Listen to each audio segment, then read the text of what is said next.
German carmaker Volkswagen is expected to announce the closure of some of its plants today, impacting thousands of workers. It also raises questions about the future of the German auto industry and the country's economy. Deutsche Welle correspondent Emily Leshner joins us now from Berlin. Emily, g'day. So give us some background on what's happening.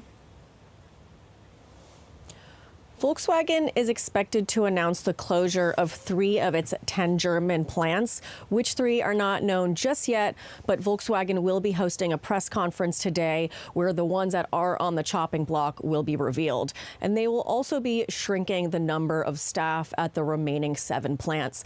Volkswagen employs around 300,000 people across Germany. So all in all, we can expect tens of thousands of workers to be laid off.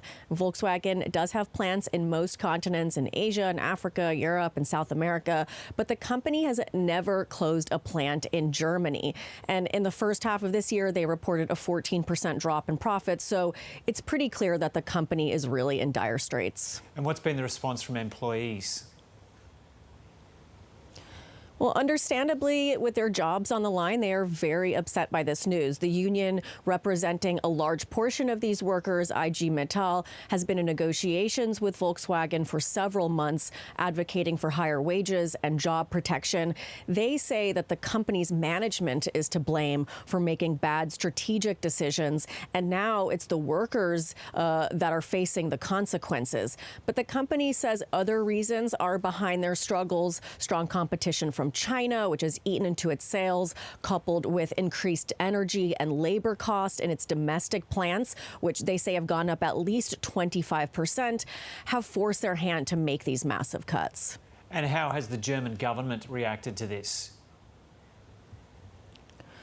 Well, the car industry was once upon a time Germany's pride and joy. It was the backbone of Germany's economy. So seeing it flailing has been hard for Berlin to stomach. Chancellor Olaf Scholz called on Volkswagen to save jobs and met with executives at the company recently, along with leaders from other big German car firms, to try to find a solution. And at one point, he even echoed what union leaders had been saying, that the mistakes made by management shouldn't be at the expense of employees. And he was also vehemently opposed to the European Commission's decision to apply tariffs on the electric cars imported from China, saying that China's likely retaliation would have a negative impact on the German car industry. But with the announced plant closures that we're expecting today, his efforts to save Volkswagen and Germany's car industry seem to have come a little too late. Okay, Emily Leshner there in Berlin.